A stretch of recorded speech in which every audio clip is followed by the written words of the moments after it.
दोस्तों एक बहुत बढ़िया कहावत है कि पैसों पर फोकस करोगे तो वह लिमिट में आएगा, लेकिन अगर सीखने पर मेहनत करोगे तो अनलिमिटेड आएगा। बिल्कुल जी हाँ मेरे दोस्तों, अगर आप सीखने जिसको बोलते हैं ना कि अगर आपका लर्निंग अच्छा होगा तो आपका अर्निंग बहुत अच्छा होगा, तो लर्निंग पे फोकस करना चाहिए। ठीक है।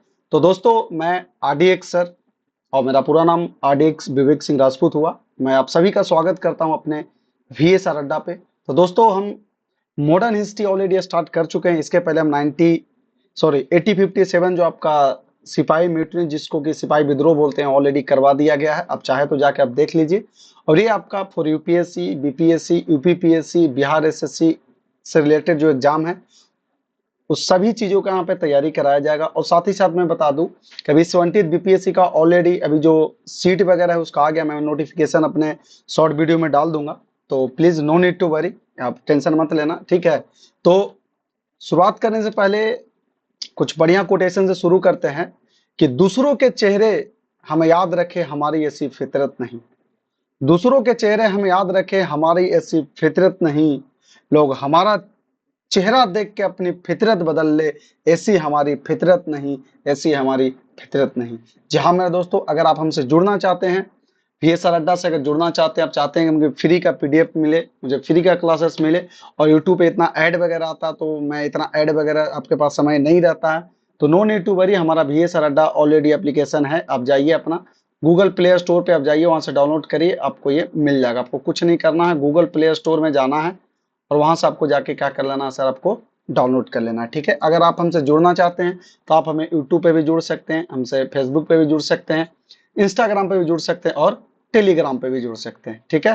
तो एक चीज मैं आपको बता दूं, जैसे अभी आपको लग रहा होगा कि विवेक सर करेंट अफेयर का क्लास ले रहे थे, स्टैटिक जीके भी ले रहे थे, आखिर इसमें क्या है?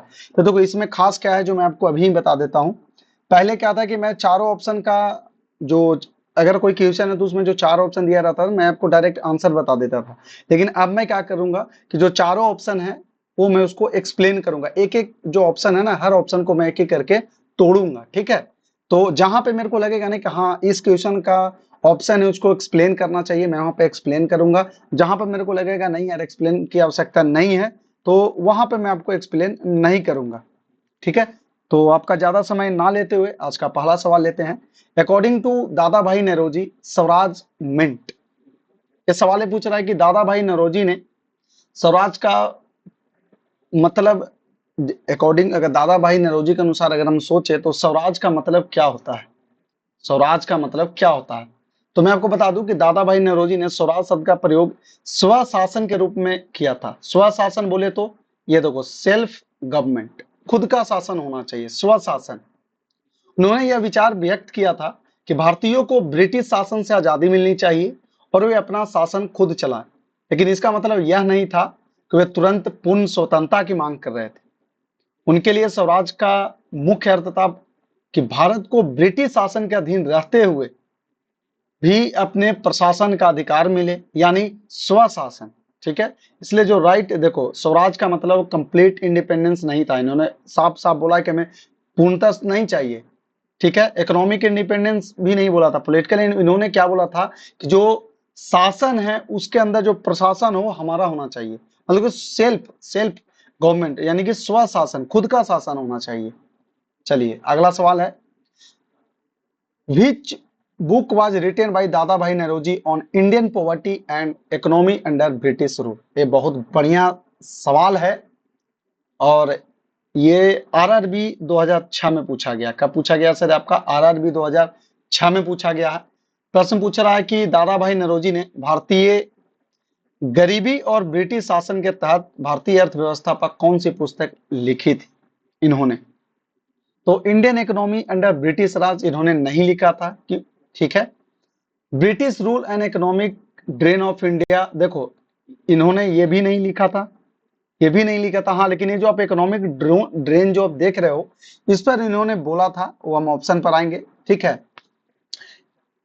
Poverty and un British rule in India, इसका राइट आंसर है। पूछोगे क्यों, तो मैं आपको रीजन बताता हूं कि दादा भाई नौरोजी की प्रसिद्ध पुस्तक poverty and un British rule in India, इस पुस्तक में उन्होंने यह साबित किया कि कैसे ब्रिटिश शासन ने भारत की आर्थिक स्थिति को कमजोर किया और भारतीयों को गरीबी की ओर धकेल दिया। उन्होंने अपनी ड्रेन थ्योरी में यह बताया कि किस प्रकार ब्रिटिश भारत से धन को निकालकर ब्रिटेन ले जा रहे थे। तो ये यही है वो आपका poverty and un British rule in India, ये आपका राइट आंसर है। ठीक है, चलिए अगला है the partition of Bengal 1905 was annulled by the, देखो ये जो annul आप इंग्लिश पर देखो, इसका मतलब होता है कि रद्द करना। इसका मतलब क्या होता है? रद्द कर देना। ठीक है, रद्द कर देना। ठीक है, अब हम इसमें देखेंगे जो दिया हुआ आपका इंडियन काउंसिल एक्ट पूछ रहा है कि जो बंगाल विभाजन जो 1905 में होने वाला था वो रद्द हो गया था। क्यों रद्द हो गया था? आखिर क्या रीजन था उसका? क्या इंडियन काउंसिल एक्ट 1909 रीजन था, चेम्सफोर्ड मॉन्टेग्यू था, प्रोक्लेमेशन ऑफ दिल्ली दरबार था, या गवर्नमेंट ऑफ इंडिया एक्ट 1935 था? क्या था? तो चलिए अभी हम एक एक ऑप्शन को, ये देखो ये ऑप्शन है, इसको तो मैं पक्का मैं इसको विश्लेषण करूंगा ही करूंगा। क्यों? क्योंकि ये इसमें बहुत सारा चीजें है जो फैक्चुअल चीजें है जो एग्जाम में से आ सकता है। सबसे पहले देखते हैं इंडियन काउंसिल एक्ट 1909, जिसको बोलते हैं भारतीय परिषद अधिनियम 1909। इसको मिंटो मार्ले सुधार के रूप में जाना जाता है। ठीक है, इसको जो है आपको मिंटो मार्ले सुधार के रूप, जिसको मार्ले मिंटो रिफॉर्म भी बोलते हैं, आप सुने भी होंगे मार्ले मिंटो रिफॉर्म, इसके लिए भी ये जाना जाता है। इस अधिनियम का उद्देश्य भारतीयों को विधान परिषदों में सीमित रूप से प्रतिनिधित्व देना था। इसका बंगाल विभाजन के रद्द होने से कोई सीधा संबंध नहीं था। इसका मेन संबंध किसके था? कि जो विधान परिषद है उसमें भारतीयों को प्रतिनिधित्व देना था। ये इंडियन काउंसिल एक्ट 1909 में बोला गया था। अगला है आपका चेम्सफोर्ड मॉन्टेग्यू रिपोर्ट 1919। इसमें क्या था जो बता दूं कि चेम्सफोर्ड मॉन्टेग रिपोर्ट 1909 में आई थी, जो भारत सरकार अधिनियम नियम 1919 का आधार बनी। ये जो आप देख रहे हो ना, ये किसका आधार बना था? तो sir government of India act 1919 का ये आधार बना था, बेस बना था ये। ठीक है, इस अधिनियम के तहत कुछ प्रशासनिक सुधार किए गए थे। ठीक है, लेकिन इसका बंगाल से कोई, बंगाल विभाजन से इसका कोई लेना देना नहीं था। अगला है प्रोक्लेमेशन ऑफ दिल्ली दरबार इन 1911, यानी कि दिल्ली दरबार 1911 में दिल्ली दरबार में ब्रिटेन के सम्राट जॉर्ज V, कौन थे सर? जॉर्ज V ने घोषणा की थी कि बंगाल का विभाजन रद्द किया जाएगा। यह घोषणा बंगाल विभाजन के खिलाफ हो रहे विरोध और आंदोलनों के कारण की गई थी। साथ ही इस दरबार में यह भी घोषित किया गया था कि ब्रिटिश भारत की राजधानी कलकत्ता से दिल्ली स्थानांतरित की जाएगी। इसमें बोला गया था जो दिल्ली दरबार लगा था 1911 में, जिसमें कि जॉर्ज पांचवें थे, वो आए थे। उन्होंने बोला था कि हाँ, जो आपका बंगाल का विभाजन है उसको रोक दिया जाए, और जो उस टाइम जो कोलकाता जो राजधानी था, उस कोलकाता राजधानी को दिल्ली ट्रांसफर कर दिया जाए। ठीक है, कलकत्ता से दिल्ली ट्रांसफर किया जाए। नेक्स्ट है गवर्नमेंट ऑफ इंडिया एक्ट 1935। ये क्या था जो मैं आपको बता दूं कि भारत सरकार अधिनियम 1935 के तहत प्रांतीय स्वायत्तता और भारत के प्रशासन में कई महत्वपूर्ण बदलाव किए गए। ठीक है, लेकिन इसका संबंध आपका बंगाल पार्टीशन से नहीं था। तो इसका जो राइट आंसर हो जाएगा वो आपका सी हो जाएगा, दिल्ली दरबार। चलिए अगला सवाल है कि who of the following founded the east India association.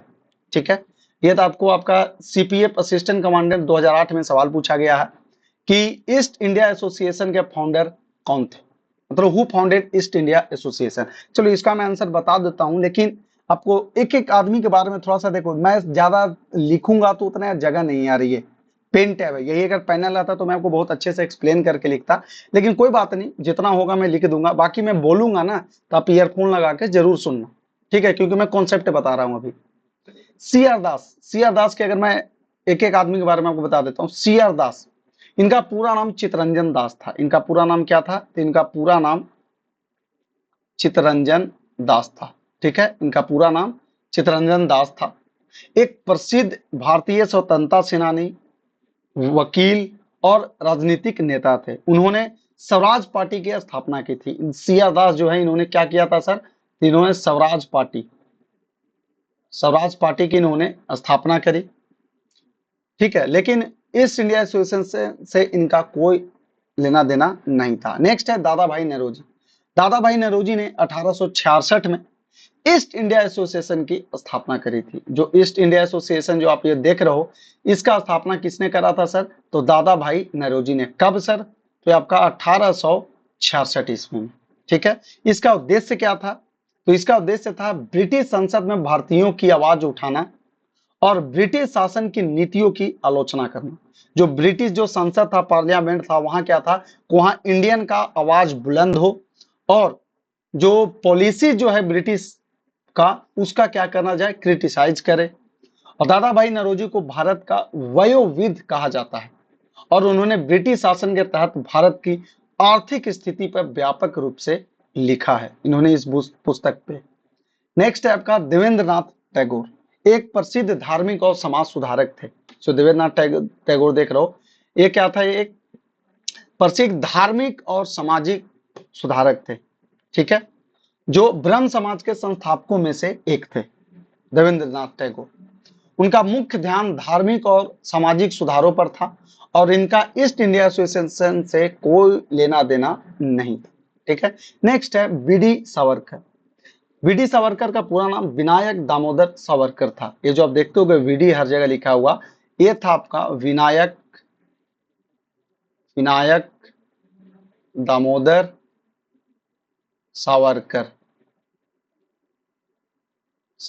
इनका पूरा नाम था। ये क्रांतिकारी और हिंदुत्व विचारक थे।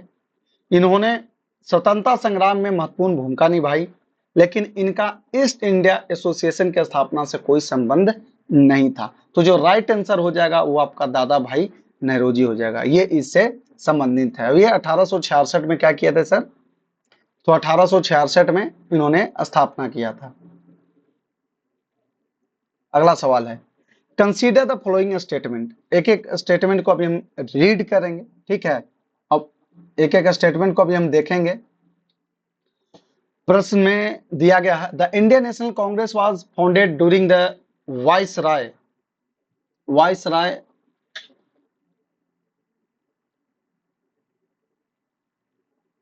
Lord Dufferin. बोल रहा है कि भारतीय राष्ट्रीय कांग्रेस की स्थापना लॉर्ड डफरिन के वाइसराय के दौरान हुई थी। The first president of Indian National Congress was डब्ल्यू.सी. बनर्जी। भारतीय राष्ट्रीय कांग्रेस के पहले अध्यक्ष डब्ल्यू.सी. बनर्जी थे। The first session of the Indian National Congress was held in Calcutta. जो इंडियन नेशनल कांग्रेस का पहला सेशन क्या कलकत्ता में हुआ था। In the first session of the Indian National Congress some government officials were also present. कुछ गवर्नमेंट ऑफिशियल भी वहां पे प्रेजेंट थे। अब देखना है कि इसमें से कौन सा कथन सही है, कौन सा कथन गलत है। पहले देख लीजिए, भारतीय राष्ट्रीय कांग्रेस की स्थापना लॉर्ड डफरिन के वाइसराय के दौरान हुई थी। जी हाँ मेरे दोस्तों, 1885 में भारतीय राष्ट्रीय कांग्रेस की स्थापना हुई थी, जब लॉर्ड डफरिन ब्रिटिश भारत के वाइसराय थे, यानी कि ये सही है। नेक्स्ट है, भारतीय राष्ट्रीय कांग्रेस के पहले अध्यक्ष डब्ल्यू.सी. बनर्जी थे। जी हाँ, डब्ल्यू.सी. बनर्जी थे। इनका पूरा नाम था वोमेश चंद्र बनर्जी, ये भी आपका सही है। तीसरा है, the first session of the Indian National Congress was held in Calcutta. जी नहीं सर, इंडियन नेशनल कांग्रेस का पहला सेशन कलकत्ता में हुआ ही नहीं था सर। पहला सेशन कहाँ पे हुआ था, तो पहला सेशन सर बॉम्बे में हुआ था। कहाँ पे, बॉम्बे में हुआ था। तो यानी कि ये वाला जो स्टेटमेंट वो क्या है, वो गलत है। नेक्स्ट है, in the first session of Indian National Congress some government officials were also present. जब फर्स्ट सेशन हो रहा था, क्या गवर्नमेंट ऑफिशियल उस टाइम प्रेजेंट थे? जी हाँ सर, प्रेजेंट थे। तो अब देख लो जी, अब पूछ रहा है कि क्या पूछ रहा है, which of the statement given above are correct, मतलब कौन सा सही है। तो सबसे पहले देख लो कि 3 वाला क्या है सर, ये गलत है। क्यों? क्योंकि पहला सेशन तो कलकत्ता में हुआ नहीं था, दूसरा सेशन कलकत्ता में हुआ था, पहला सेशन कहाँ हुआ था, बॉम्बे में हुआ था, ठीक है। तो ये गलत है। तो जिसमें भी 3 आपको ऑप्शन देख रहा है वो क्या हो जाएगा, ऑप्शन वो गलत हो जाएगा। जहां जहां 3 दिख रहा है गलत है, ये भी गलत है। तो राइट आंसर आपका कौन सा हो जाएगा, बी, 1 2 4, ठीक है। तो ये जब आप अगर आपका कॉन्सेप्ट क्लियर रहेगा ना, देखो रटो नहीं चीजों को, अगर रटोगे तो कितना दिन तक याद रखोगे। रटो मत, चीजों को समझो और उसको अप्लाई करो। ये कब कब पूछा गया था, तो सर आपका एनडीए 2006 का ये सवाल है, ठीक है। चलिए next, at which Congress session did Dadabhai Naoroji announce that swaraj was the goal of India's political effort. बहुत बढ़िया सवाल है जो कि सीडीएस 2003 में सवाल पूछा गया है। सवाल पूछ रहा है कि भारतीय राजनीति में स्वराज को भारत के राजनीतिक प्रयासों का लक्ष्य किस कांग्रेस अधिवेशन में दादा भाई नौरोजी ने घोषित किया था। ये आपका सीडीएस 2003 में पूछा गया सवाल है ये। चलिए अब हम एक एक करके देखते हैं, थोड़ा सा मैं इसको डिस्कस कर देता हूं एक एक ऑप्शन को। पहला 1886 में कलकत्ता सेशन। 1886 के कलकत्ता अधिवेशन में दादा भाई नौरोजी ने कांग्रेस की अध्यक्षता की थी। ये जो इसमें अध्यक्ष कौन थे सर, तो ये जो हुआ था इसके प्रेसिडेंट थे आपके दादा भाई नौरोजी, ठीक है। लेकिन उस समय स्वराज का लक्ष्य घोषित नहीं किया गया था, ठीक है। यह कांग्रेस का दूसरा अधिवेशन था और इसमें भारतीय राजनीति के भविष्य के मार्ग पे चर्चा की गई थी, ठीक है। ये जो आप देख रहे हो 1886, कांग्रेस का स्थापना कब हुआ, 1885 में, फिर 1886 में, यानी कि ये कौन सा था सर, तो ये आपका सेकेंड सेशन था, ठीक है। नेक्स्ट है 1893 लाहौर सेशन। 1893 का लाहौर सेशन जो हुआ था ये भी एक कांग्रेस का महत्वपूर्ण अधिवेशन था, लेकिन इसमें स्वराज को भारत के राजनीतिक प्रयासों का लक्ष्य घोषित नहीं किया गया था, ठीक है। अगला 1905 बनारस सेशन, ठीक है। 1905 के बनारस अधिवेशन में कांग्रेस के नरमपंथी और गरमपंथी विचारों के बीच मतभेद उभरने लगे थे, लेकिन इस अधिवेशन में स्वराज का लक्ष्य तय नहीं हुआ था। देखो ये जो 1905 वाला जो देख रहे हो ना, नरम दल और गरम दल, जो सुने होंगे, नरम दल और गरम दल, सुने होंगे ये नरम दल और गरम दल। तो ये जो था आपका दोनों के बीच में मतभेद हो गया था, कब, तो 1905 के बनारस सेशन में, नरम दल और गरम दल के बीच। अगला है 1906 कलकत्ता सेशन। 1906 के कलकत्ता अधिवेशन में दादा भाई नौरोजी ने स्वराज को भारतीय राजनीति का अंतिम लक्ष्य घोषित किया था। इस अधिवेशन में उन्होंने कहा कि भारत को ब्रिटिश शासन के अंतर्गत स्वशासन यानी कि सेल्फ रूल चाहिए। सुना ध्यान से, इस अधिवेशन में जो कलकत्ता वाला जो अधिवेशन हुआ था, आप देख रहे हो 1906 वाला, तो इसमें दादा भाई नौरोजी ने क्या बोला था, सेल्फ रूल, सेल्फ रूल, ठीक है। सेल्फ रूल जिसको क्या बोलते हैं, इसको बोलते हैं स्व शासन, स्व शासन। इन्होंने बोला था कि ब्रिटिश शासन के अंतर्गत स्वशासन चाहिए, जिसे स्वराज कहा गया। यह अधिवेशन भारतीय स्वतंत्रता आंदोलन के इतिहास में महत्वपूर्ण मील का पत्थर था। कौन, तो 1906 का कलकत्ता सेशन। तो राइट आंसर आपका कौन सा हो जाएगा सर, डी नंबर हो जाएगा। चलिए अगला सवाल है, the first session of the Indian National Congress was shifted from Poona to Bombay almost at the 11th hour because. वाह, क्या इतना लाजवाब सवाल है। देखो कोई कोई सवाल होता है देख के दिल खुश हो जाता है। ये आपका सीडीएस 2004 में पूछा गया सवाल है। ये सवाल क्या पूछ रहा है कि बताइए कि भारतीय राष्ट्रीय कांग्रेस के पहले अधिवेशन को पुणे से बॉम्बे, कहां से सर, तो पुणे से बॉम्बे शिफ्ट कर दिया गया, लगभग अंतिम समय में क्यों स्थानांतरित किया गया था। देखो ये जो सवाल है ना, ये सवाल फुल्ली आपका कॉन्सेप्चुअल सवाल है। ये जो आप देख रहे हो ना, ये जो सवाल आपका वेरी वेरी इंपॉर्टेंट है, ये वेरी वेरी इंपॉर्टेंट है। ये इसमें आपका पूरा कॉन्सेप्ट पता लगा। पूछ रहा है कि जो कांग्रेस का पहला सेशन हो रहा था वो पुणे से बॉम्बे एकदम last eight the 11th our का मतलब होता है अंतिम क्षण, एकदम लास्ट मोमेंट पे क्यों शिफ्ट किया गया। तो इसमें से बताइए कि कौन सा राइट आंसर है। पहला बोल रहा है the leader of the Bombay presidency association were against holding the first meeting of the Congress at Pune. क्या ये जो कथन है सही या गलत है। जो देखिए बोल रहा है कि बॉम्बे प्रेसिडेंसी एसोसिएशन के नेताओं ने कांग्रेस की पहली बैठक पुणे में होने का विरोध किया था। और मैं बता दूं ये विकल्प बिल्कुल गलत है। क्यों, क्योंकि बॉम्बे प्रेसिडेंसी एसोसिएशन के नेताओं का कोई प्रमुख विरोध इस मामले में दर्ज नहीं किया गया था कि कांग्रेस की पहली बैठक पुणे में हो या बॉम्बे में हो। यह कारण स्थानांतरण के लिए उपयुक्त नहीं है, ठीक है। उनको कोई लेना देना नहीं था, जो बॉम्बे प्रेसिडेंसी वाले, इनको कोई लेना देना नहीं था कि बॉम्बे में हो रहा है कि पुणे में हो रहा है। पहला, दूसरा, यानी कि इससे रिलेटेड नहीं है। चलिए अगला है, the Bombay governor agreed to A O Hume's proposal to act as first president of the Congress. बोल रहा है कि बॉम्बे के गवर्नर ने एओ ह्यूम के प्रस्ताव पर सहमति दी थी कि वे कांग्रेस के पहले अध्यक्ष के रूप में कार्य करेंगे। यह विकल्प भी सही नहीं है। क्यों? क्योंकि एओ ह्यूम कांग्रेस के संस्थापकों में से थे, लेकिन बॉम्बे के गवर्नर द्वारा कांग्रेस की पहली बैठक की अध्यक्षता करने का कोई प्रस्ताव या निर्णय इस स्थानांतरण का कारण नहीं था, यानी कि ये भी नहीं है। चलिए अगला, Bombay as the capital of the presidency would help the conference attract more attention if it was held there. Bombay presidency के राजधानी होने के कारण वहां सम्मेलन आयोजित होने से अधिक ध्यान आकर्षित हो सकता था। यह विकल्प आंशिक रूप से सही हो सकता है, लेकिन यह मुख्य कारण नहीं था। बॉम्बे एक प्रमुख शहर था, लेकिन यह कारण अकेला कांग्रेस के पहले सत्र के स्थानांतरण के लिए जिम्मेदार नहीं था। यह भी कोई मेन रीजन नहीं था। अगला है, an outbreak of cholera in Poona forced the organisers of the Congress to shift its venue from Poona to Bombay. जी, पुणे में हैजे के प्रकोप के कारण कांग्रेस के आयोजकों ने इसका स्थान बदलकर बॉम्बे कर दिया। और मैं बता दूं, ये सही उत्तर है। ठीक है, ये सही उत्तर है। क्यों?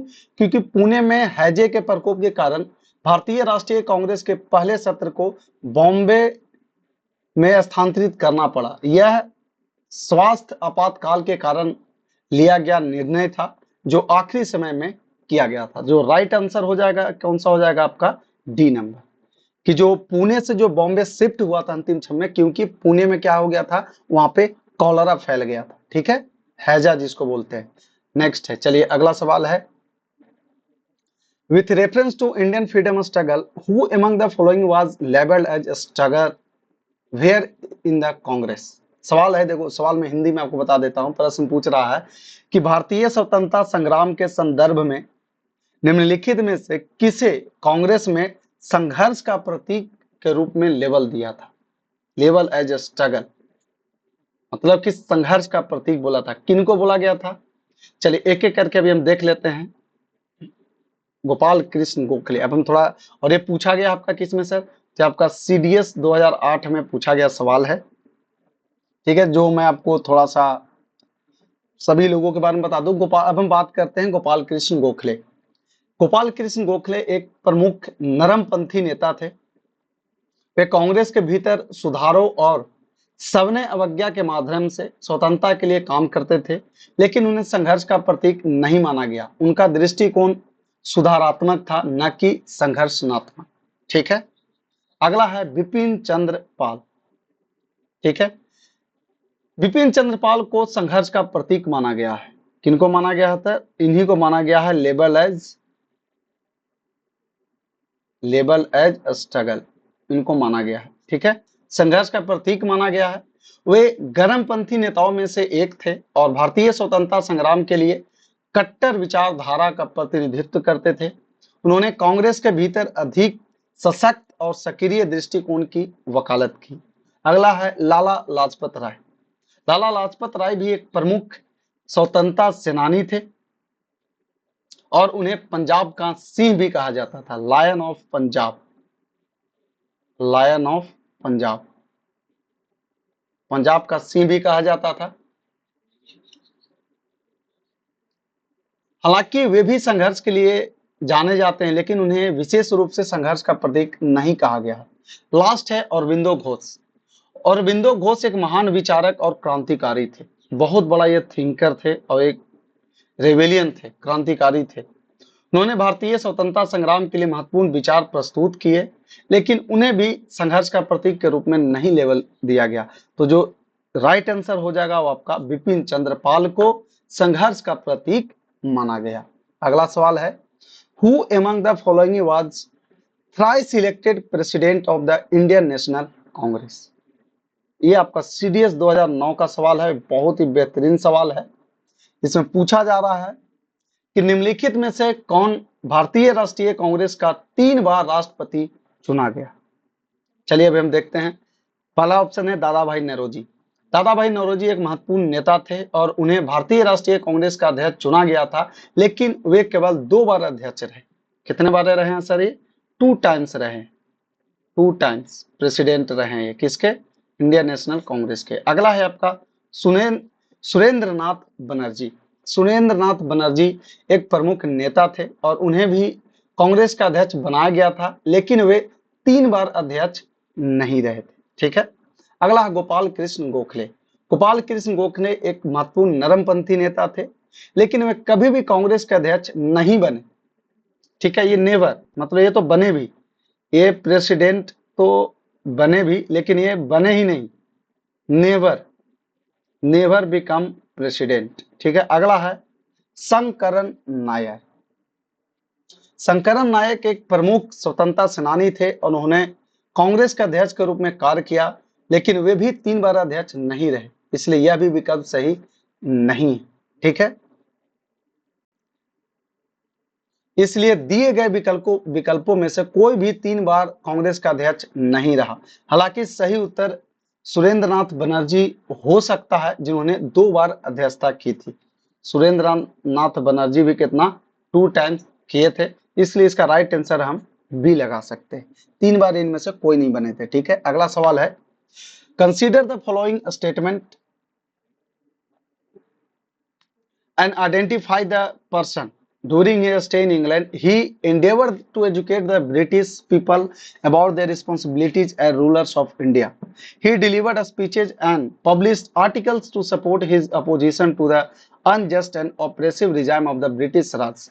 In 1867, he helped to establish the East India Association, of which he became the honorary secretary. ये आपका 2010 का सवाल है।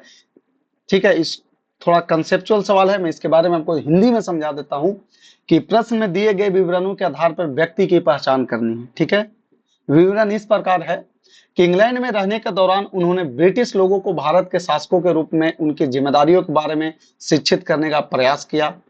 उन्होंने भेदभाव और अन्यायपूर्ण ब्रिटिश शासन के खिलाफ भाषण दिए और लेख प्रकाशित किए। 1867 में उन्होंने ईस्ट इंडिया एसोसिएशन की स्थापना में मदद की और इसके मानद सचिव बने। एक किन के लिए है, तो थोड़ा सा चलिए एक एक ऑप्शन देख लेते हैं। अगला है आपका फिरोज शाह मेहता। फिरोज शाह मेहता एक प्रमुख नेता थे, लेकिन वे ईस्ट इंडिया एसोसिएशन के संस्थापक नहीं थे और उनका इंग्लैंड में शिक्षा पर विशेष ध्यान नहीं था, इसलिए ये वाला भी आपका ऑप्शन नहीं होगा। अगला है मैरी कारपेंटर। मैरी कारपेंटर एक प्रसिद्ध सामाजिक कार्यकर्ता थी जो शिक्षा और सामाजिक सुधार में काम करती थी। हालांकि उनका इंग्लैंड में भारतीय स्वतंत्रता संग्राम से सीधे संबंध नहीं था, यह भी आपका ऑप्शन नहीं होगा। अगला है दादा भाई नौरोजी। दादा भाई नौरोजी ने इंग्लैंड में रहते हुए ब्रिटिश लोगों को उनकी जिम्मेदारियों के बारे में शिक्षित करने का प्रयास किया। उन्होंने भेदभावपूर्ण नीतियों के खिलाफ भाषण दिए और लेख लिखे। 1867 में उन्होंने ईस्ट इंडिया एसोसिएशन की स्थापना में मदद की और इसके मानद सचिव बने। कब? तो आपका 1867 में। ठीक है। आनंद मोहन बोस। आनंद मोहन बोस भी एक प्रमुख नेता थे, लेकिन उन्होंने ईस्ट इंडिया एसोसिएशन की स्थापना में प्रमुख भूमिका नहीं निभाई। उनका कार्य क्षेत्र मुख्य रूप से बंगाल में था और वे इंग्लैंड में दादा भाई नौरोजी के शासन प्रयास नहीं कर रहे थे। ठीक है। तो इसका जो राइट आंसर हो जाएगा वो आपका सी हो जाएगा। चलिए अगला सवाल देखते हैं। Where was the first session of Indian National Congress held? बहुत आसान सवाल है, बहुत आसान सवाल है, मैं आपको बता दूं, फिर भी पता नहीं कितने लोगों को पता होगा कि नहीं।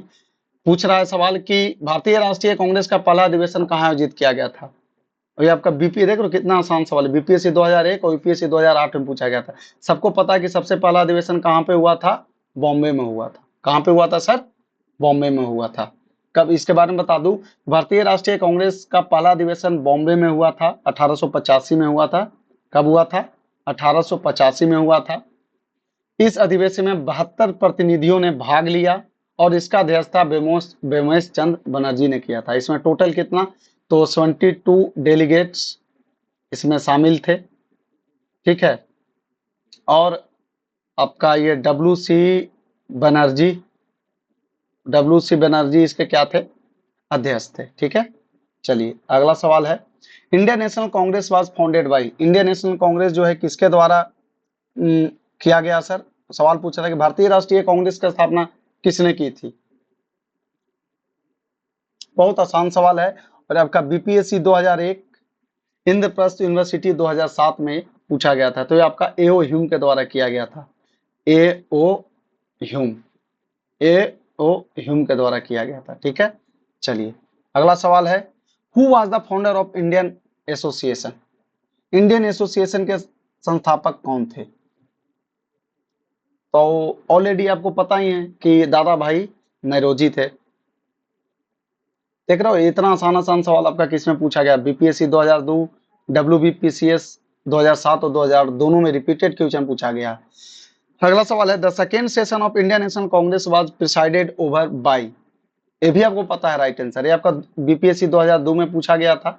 ठीक है, लेकिन चलिए इसमें थोड़ा सा मैं आपको सारे ऑप्शन को एक बार बता दूं, फिर बोलोगे कि सर ऐसे निकलते जा रहे ऊपर ऊपर।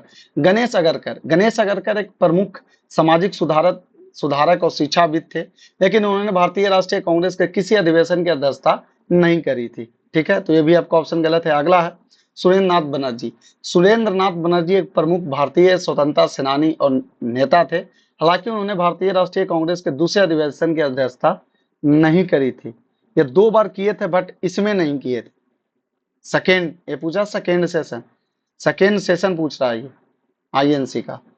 अगला है दादा भाई नौरोजी। दादा भाई नौरोजी ने 1886 में, कब सर? 1886 में भारतीय राष्ट्रीय कांग्रेस के दूसरे अधिवेशन की अध्यक्षता की थी। दादा भाई नौरोजी भारतीय स्वतंत्रता संग्राम के एक प्रमुख नेता थे और उन्हें भारत का वयोवृद्ध कहा जाता था। उन्होंने ब्रिटिश शासन के आर्थिक शोषण को उजागर किया और स्वराज की मांग की। ठीक है, फिरोज शाह मेहता भी नहीं थे, ये भी आपका ऑप्शन है गलत है। तो राइट आंसर आपका क्या हो जाएगा? दादा भाई नौरोजी। अगला सवाल है, the partition of Bengal came into effect on? बहुत बढ़िया सवाल है, पूछ रहा है कि बंगाल का विभाजन कब लागू हुआ था? कब लागू हुआ था बंगाल का विभाजन? बताइए, आपका बीपीएससी 2002 में पूछा गया सवाल है। एक कब लागू हुआ था? तो सर ये आपका 15 अक्टूबर 1905 को हुआ था। कब हुआ था सर? आपका 15 अक्टूबर 1905 को। मैं बता देता हूं, बंगाल का विभाजन 15 अक्टूबर 1905 को प्रभावी हुआ था। ब्रिटिश वाइसराय लॉर्ड कर्जन ने बंगाल के विभाजन का आदेश दिया था। किसने दिया था सर? तो लॉर्ड कर्जन ने बंगाल विभाजन का दिया था आदेश, जिसके परिणाम स्वरूप बंगाल को 2 हिस्सों में बांटा गया, पूर्वी बंगाल और असम तथा पश्चिम बंगाल। किसमें बांटा गया था? आपका Assam, east and west Bengal भागों में बांटा गया। इस विभाजन का उद्देश्य बंगाल में राजनीतिक और सामाजिक प्रभाव को कम करना था, खासकर उस समय के बढ़ते राष्ट्रवादी आंदोलन को दबाने के लिए। चलिए अगला सवाल है, who among the following was not known as moderate in the national movement? बहुत बढ़िया सवाल है, पूछ रहा है कि निम्नलिखित में से कौन भारतीय राष्ट्रीय आंदोलन में नरमपंथी के रूप में प्रसिद्ध नहीं थे? ये आपका बीपीएससी 2002 में पूछा गया सवाल है। चलिए अभी हम एक एक करके अभी हम एक्सप्लेन करेंगे। पहला है बाल गंगाधर तिलक। बाल गंगाधर तिलक गर्मपंथी के नेता थे। उन्होंने स्वराज मेरा जन्मसिद्ध अधिकार है और मैं इसे लेकर रहूंगा का नारा दिया था। ये वही है बाल गंगाधर तिलक जिन्होंने बोला था कि स्वराज मेरा जन्मसिद्ध अधिकार है और मैं इस लेकर रहूंगा। उनका मानना था कि ब्रिटिश सरकार से अधिकार मांगने की बजाय सक्रिय आंदोलन, विरोध और संघर्ष किया जाना चाहिए। तिलक का दृष्टिकोण कांग्रेस के अन्य नरमपंथी नेताओं से, इसलिए उन्हें गर्मपंथी माना जाता था। अगला है दादा भाई नौरोजी। दादा भाई नौरोजी एक नरमपंथी नेता थे और ब्रिटिश सरकार, ये देखो ये क्या थे? एक्सट्रीमिस्ट थे। ये जो थे ये एक्सट्रीमिस्ट थे। ठीक है, और ये क्या थे? ये आपका मॉडरेट थे, दादा भाई नौरोजी। ठीक है, ये ब्रिटिश सरकार से संवाद और बातचीत के माध्यम से सुधार लाने में विश्वास रखते थे। उन्होंने ब्रिटिश संसद में भारतीयों के अधिकारों के लिए आवाज उठाई और कांग्रेस के प्रारंभिक नरमपंथी विचारधारा के समर्थक थे। अगला है एमजी रनाडे, जिनका पूरा नाम था महादेव गोविंद रनाडे। एमजी रनाडे का नाम था महादेव महादेव गोविंद रनाडे। महादेव गोविंद रनाडे इनका पूरा नाम था। ठीक है, ये भी नरमपंथी नेता थे। वे एक समाज सुधारक और ब्रिटिश शासन के साथ बातचीत के माध्यम से सुधार लाने में विश्वास रखते थे। उनका विचार था कि धीरे धीरे सुधार और संवैधानिक उपायों के माध्यम से भारत को स्वतंत्रता मिलेगी। अगला है गोपाल कृष्ण गोखले। गोपाल कृष्ण गोखले भी नरमपंथी नेता थे। वे भारतीय राष्ट्रीय कांग्रेस के प्रमुख नेताओं में से एक थे और उन्होंने हमेशा अहिंसक और संवैधानिक तरीकों से ब्रिटिश शासन का विरोध किया। उनका मानना था कि सुधार और परिवर्तन बातचीत और संवैधानिक प्रक्रियाओं के माध्यम से ही संभव है। तो आपका जो राइट आंसर हो जाएगा, पूछ रहा था क्या कि इनमें से कौन नहीं है मॉडरेट। ये भी देखिए, ये भी मॉडरेट है, ये भी आपके मॉडरेट है। तो जो एक्सट्रीमिस्ट है वो है आपके बाल गंगाधर तिलक। तो राइट आंसर कौन सा हो जाएगा, बाल गंगाधर तिलक। अगला सवाल है which of the following papers was essentially the mouthpiece of the policies of liberals. सवाल है कि निम्नलिखित में से कौन सा अखबार मूल रूप से उदारवादियों की नीतियों का मुखपत्र था। ये आपका बीपीएससी 2005 में सवाल पूछा गया है और बहुत ही बेहतरीन सवाल है। चलिए वे हम एक एक करके अभी हम देखते हैं। देखिए, न्यू इंडिया, न्यू इंडिया की स्थापना एनी बेसेंट के द्वारा की गई थी। न्यू इंडिया जो देख रहे हैं ये किसके द्वारा की गई थी सर, तो आपका एनी बेसेंट के द्वारा किया गया था। एनी बेसेंट के द्वारा किया गया था। यह अखबार भारत में ब्रिटिश शासन के खिलाफ लड़ाई के लिए एक महत्वपूर्ण माध्यम था, लेकिन यह मुख्य रूप से उदारवादियों का मुख्य पत्र नहीं था। इसका उद्देश्य भारतीय स्वशासन होम रूल के लिए जन समर्थन जुटाना था। इसका मेन काम क्या था कि जो होम रूल है उसके लिए लोगों को जुटाना। अगला है लीडर। लीडर अखबार की स्थापना मदन मोहन मालवीय द्वारा 1909 में की गई थी। किनके द्वारा सर, तो आपका 1909 में मदन, आपका मदन मोहन मालवीय, मदन मोहन मालवीय के द्वारा किया गया था। इसका यह मुख्य रूप से उदारवादी विचारधारा का समर्थन करता था। इसमें संवैधानिक सुधारों और ब्रिटिश सरकार के साथ संवाद और सहयोग की नीतियों का प्रचार किया जाता था, इसलिए इसे उदारवादियों का मुख्य पत्र माना जाता था। नेक्स्ट है free press journal. Free press journal Bharat के स्वतंत्रता संग्राम के समय का एक प्रमुख अखबार था, लेकिन यह उदारवादियों का मुख्य पत्र नहीं था। यह स्वतंत्रता आंदोलन और स्वतंत्रता के प्रति अधिक उग्रवादी विचारधारा का समर्थन करता था। ये जो आप देख रहे हो ये एक्सट्रीमिस्ट लोग को भी ज्यादा सहायता करता था। ये क्या था, एक न्यूज़पेपर था, ये न्यूज़पेपर। नेक्स्ट है यंग इंडिया। यंग इंडिया अखबार का संपादन महात्मा गांधी ने किया था। किसने किया था, तो ये आपका महात्मा गांधी ने किया था। ठीक है, और यह मुख्य रूप से गांधीवादी विचारधारा का प्रचार करता था। इसमें सत्य, अहिंसा और स्वराज जैसे मुद्दों पर लेख प्रकाशित होते थे। हालांकि यह उदारवादियों का मुख्य पत्र नहीं था, बल्कि गांधी जी के नेतृत्व में स्वतंत्रता संग्राम का प्रमुख अंग था। तो इसका जो राइट आंसर हो जाएगा वो आपका बी हो जाएगा, लीडर। ठीक है, नेक्स्ट है the method of moderate leaders of the Congress was. पूछ रहा है कि कांग्रेस से पूछा गया कि कांग्रेस से पहले की राष्ट्रवादी संगठनों में सबसे महत्वपूर्ण संगठन कौन सा था। सॉरी, नहीं ये नहीं है, सॉरी। प्रश्न है कि कांग्रेस के नरमपंथी नेताओं की पद्धति क्या थी। ये आपका बीपीएससी 2008 में है, पूछा गया है सवाल, बहुत बढ़िया है। इसको एक एक चीज अभी डिस्कस करेंगे।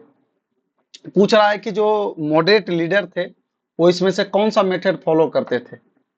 ठीक है, तो देखिए पहला है नॉन कोऑपरेशन। असहयोग का तरीका महात्मा गांधी द्वारा अपनाया गया था। इसमें लोगों को ब्रिटिश सरकार के खिलाफ असहयोग करने के लिए कहा गया था। यह पद्धति गर्मपंथियों और बाद में गांधीवादी आंदोलनों का हिस्सा थी, लेकिन नरमपंथी नेताओं की नहीं। ये किसका था? ये आपका एक्सट्रीमिस्ट प्लस गांधी जी का था ये, ठीक है।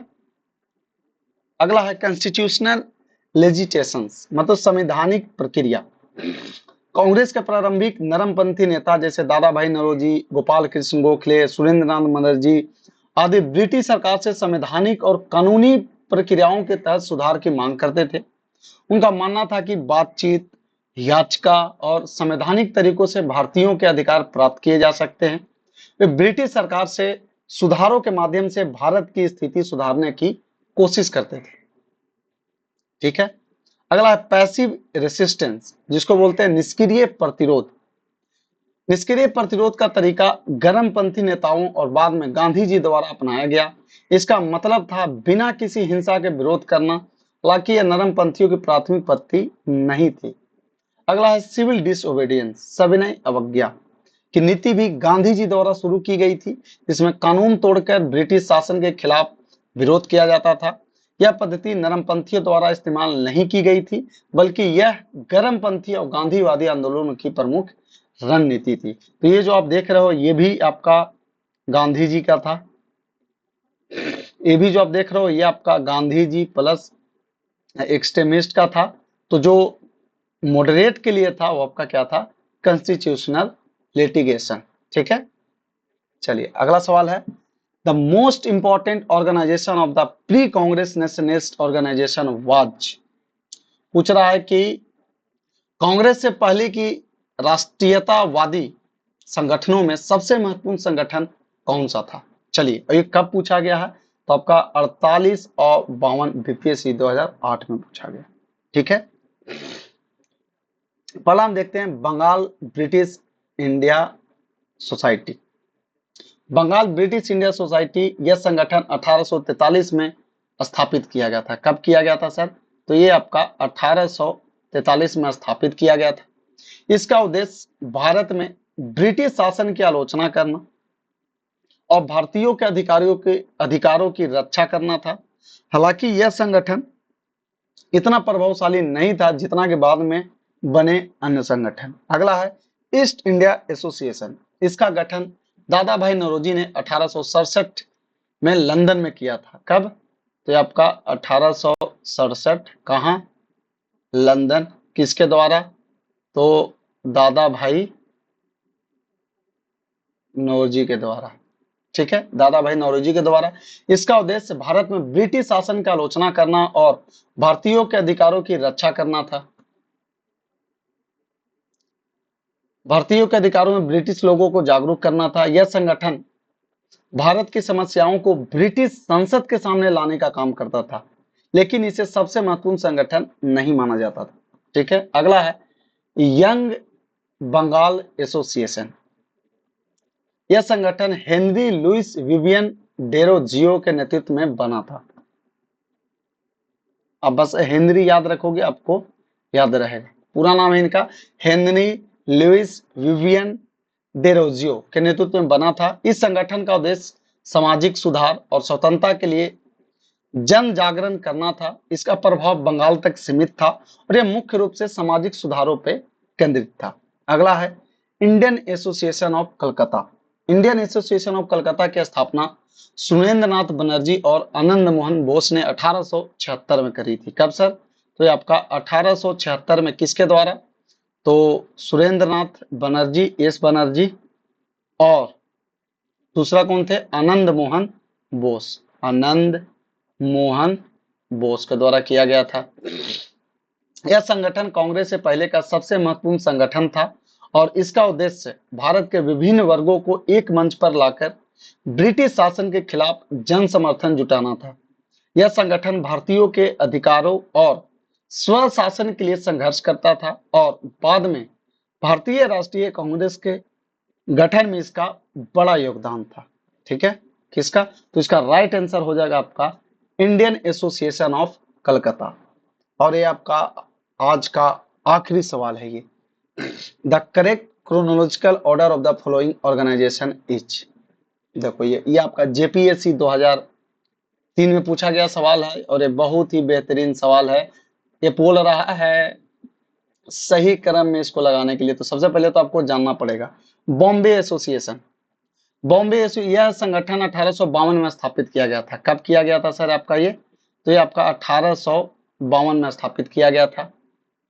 यह भारत का पहला राजनीतिक संगठन माना जाता है जिसका उद्देश्य ब्रिटिश सरकार से भारतीयों के हितों की रक्षा करना था। अगला है आपका मद्रास महाजन सभा। इसकी स्थापना 1884 में मद्रास में की गई थी। कब? 1884 में मद्रास में की गई थी। यह संगठन ब्रिटिश शासन के खिलाफ सुधार और विरोध के लिए काम करता था और दक्षिण भारत में महत्वपूर्ण भूमिका निभाता था। अगला है इंडियन एसोसिएशन।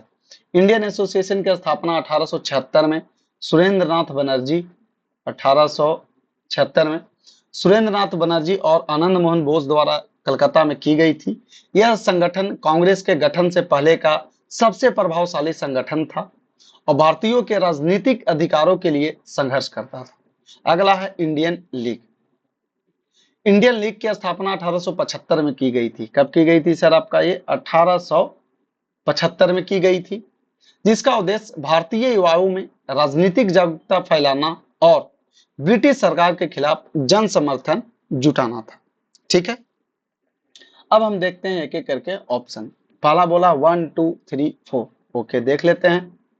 यह क्रम सही नहीं है। क्यों? क्योंकि मद्रास महाजन सभा 18, देखो अब इसको अगर अरेंज करना चाहें हम क्रोनोलॉजिकल ऑर्डर में, अगर मैं बोलूं कि इसको क्रोनोलॉजिकल ऑर्डर में इसको अरेंज करो तो आप इसको कैसे करोगे? एक करोगे आप 1852, फिर आएगा आपका 1875, फिर आएगा आपका 1876, फिर आएगा आपका 1884। अब यहाँ पे लिख लो 1852 कहाँ पे है? 1 नंबर, 1875 4 नंबर, फिर 1876 3 नंबर, फिर 1884 2 नंबर। अब देखो हमारा क्या बना? 1 4 3 2। ये है कौन सा ऑप्शन में है? 1 4 3 2 ये है, यानी कि राइट ऑप्शन आपका कौन सा हो जाएगा? डी। ये था आपका आज का पूरा स्टैटिक जीके एंड जीएस का। ठीक है, ये जो आप देख रहे हो यहाँ पे आरडीएक्स सर, ये मैं ही हूँ। ठीक है जिसको आप पहले क्या जानते थे? पहले आप विवेक सर के नाम से जानते थे, तो ये मैं ही हूँ आपका आरडीएक्स सर। ठीक है, अगर आपको कोई भी जानकारी लेना हो, किसी तरह का समस्या हो, तो आप हमारा VS अड्डा एप्लीकेशन को क्या कर सकते हैं? डाउनलोड कर सकते हैं। कहाँ से? तो सर आप गूगल प्ले स्टोर से। कहाँ? तो सर आप गूगल प्ले स्टोर से आप जाके वहां से आप ये वाला सर्च करोगे VS अड्डा, आपको आ जाएगा। फिर आप क्या कर लेना? उसको आप डाउनलोड कर लेना। ठीक है, यहाँ पर आपको क्या मिलेगा? यहाँ पर सर आपको फ्री का PDF मिलेगा। ठीक है, आपको यहाँ पे फ्री का टेस्ट चलता है, फ्री का यहाँ पे टेस्ट होता है, टेस्ट सीरीज वगैरह चलते रहता है। आप आइए हमसे ज्वाइन करिए यहाँ पे, और कोई भी तरह का जानकारी हो तो आप हमें 9521514276 पे आप हमें कॉल कर सकते हैं और कोई भी तरह का जानकारी आप हमसे ले सकते हैं। तो ये वीडियो आज का इतना ही रखते हैं। अगर आपको लगता है कि हाँ वीडियो अच्छा रहता है, काम का रहता है, तो प्लीज आपसे रिक्वेस्ट है कि जितना ज्यादा से ज्यादा हो अपने दोस्तों के साथ जरूर से शेयर करें। ठीक है, और अगर आप हमारे चैनल पर नए हैं तो प्लीज आप हमारे चैनल को लाइक करें, सब्सक्राइब करें और चैनल को जितना ज्यादा से ज्यादा हो आप शेयर करें। और खत्म करने से पहले एक चीज मैं माँ के लिए बोलना चाहूंगा, घर में चाहे 10 कमरे हो, लेकिन सबसे ज्यादा रौनक उस कमरे में होती है जिस कमरे में माँ होती है। सबसे ज्यादा रौनक उस कमरे में होती है जिस कमरे में माँ होती है।